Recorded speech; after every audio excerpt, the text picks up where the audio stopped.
Welcome to the 81st reading of my memoir, The Innocence of Guilt. A Pact with Jesus. Freeing myself from the affliction of OCD seemed nothing short of hell itself, but hadn't I already told God in a moment of desperation that I'd go through those gates willingly? And hadn't he already proved his love for me? I had to trust him. Without the assurance that somebody watched out for me, I couldn't withstand the anguish of facing those horrible thoughts. Relying on myself didn't work because I had no faith in myself. 36 years of low self-esteem is an unforgiving sentence. Dr. Weeks wrote in her book that people with religious faith had support that others didn't. I don't think for one moment she meant that faith in a supreme being made getting well easy. There was nothing easy about ridding yourself of such ingrained negative patterns, but faith gave you something extra to hold on to. I wrote out a declaration to myself on a piece of paper that I would do all I could to stick to the principles laid out in Hope and Help for Your Nerves.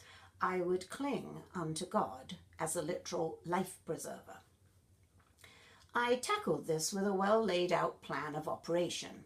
These particular directions came to me not from the book, although I used the knowledge from it, but from what I perceived as God himself. I waited for a clear moment in my mind to arrive before I wrote down scripture verses and other notes of affirmation, tools to help me stay focused. The clear moments became crucial because they were little pockets of time, generally free of negative suggestions. They could be trusted. If I wrote anything down while troubled by negative thoughts, those words, no matter how positive, connected to the confusion in my mind and offered no relief. The word clear and its concept had been embedded in my memory since reading about L. Ron Hubbard's Dianetics at 15 years of age. It made a powerful impression on me, the concept that your mind could be free and clear of all impediments to enjoying life. Every morning, I randomly picked a scripture verse and wrote it out on a small scrap of paper. I carried this piece of paper with me all day long, stuffed in my pocket or up a sleeve, ready to take out and read when bad thoughts came. If I found myself entertaining one, the verse would be read over and over until I received relief. Not my experience at first, however. The verses often seemed like meaningless words, for all the world, a foreign language, the little comfort they gave. Try saying the same phrase over and over and over and see how soon it means nothing. The pressure to do the rituals became unbearable, and that's when I made a pact with Jesus. I would meet him at the coffee table in the lounge if the verses didn't work. Jesus, Jesus, Jesus, I said over and over and over. Curiously enough, his name never lost meaning. Many a day I'd be back and forth to the coffee table, but as long as I wasn't locked in a negative ritual inside my head, I figured I gained ground. I wish I could say that once shown the safe path through the forest of confusion, I trod it with ease and never strayed into the dark, scary woods again. I'm afraid my journey became fraught with many twists and turns. The thoughts nagged me. We're the truth. You're really in trouble this time, and if you don't pay attention to us, you're doomed. Sometimes I gave in and listened to them taunt me, and then I knew I'd made a grave error. All they ever did was lead me onto an insane merry-go-round until I prayed we'd crash so it would be over. They never gave me the rest I longed for. They were never satisfied. They took everything I had in terms of energy, and devotion, and in return they gave me nothing. When I refused to listen to them, however, they tossed me out into a no-man's land and abandoned me. Suspended in a strange, vast wilderness of space, I turned away from myself, the deceived me, but the only me I knew, and thought of Jesus. He did this when he died on the cross. He allowed death and abandonment to take him. He trusted in his Father to bring him back to life. Therefore, I have to die to what has me in its grip.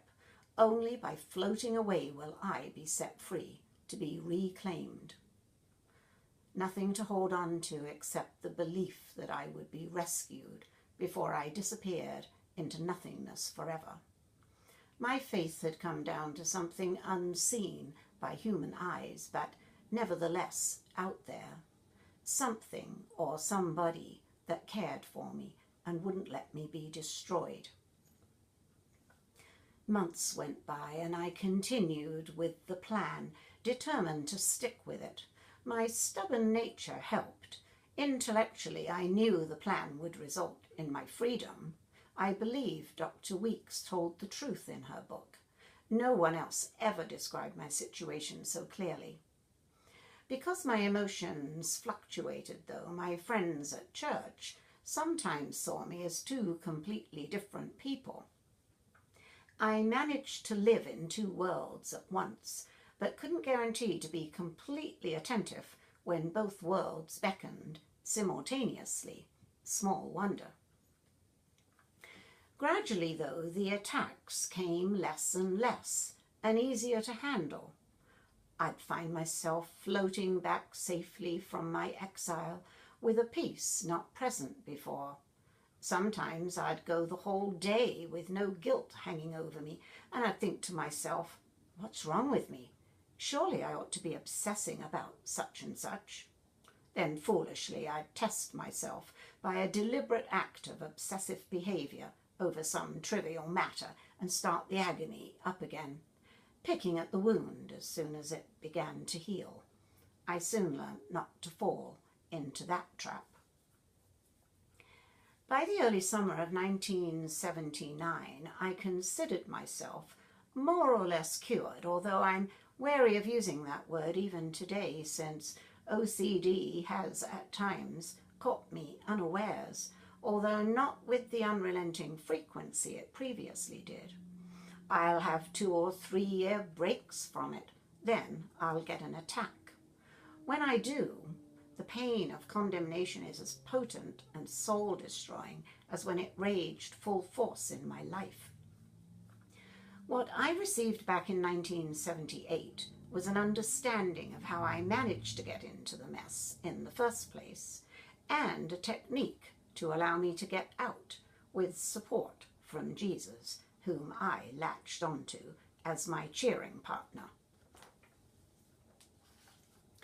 So, a new me began to emerge for the first time.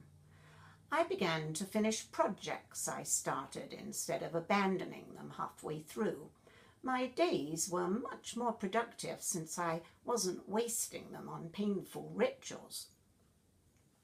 The year before, during a burst of uninterrupted creativity, I'd spent weeks making crafts for a community sale. Some of my crafts were quite popular, and I'd taken orders for one in particular. Then an OCD phase came along and stole all my concentration. The interested party had expressed disappointment when I failed to produce what she had ordered. My excuse was I'd been too busy to make them, but I'd lied. What choice did I have back then? No one knew the shameful secret I lived with. I also began to speak my mind with friends and not wonder if I'd offended them. The blackness outside my window disappeared. The sun shone, and I revelled in it. Sounds of everyday life reached my ears, and I stopped expecting them to be filtered out by intruding thoughts. I simply enjoyed them. I lived in the moment. Every time I saw my reflection in a mirror, I deliberately smiled back. A lightness of spirit came over me, revealing, for a while at least, the innocence of all the guilt I'd carried around for years. Thank you for listening. Please feel free to subscribe, like, or comment on this reading, and hopefully you will tune in to the next one. Bye for now.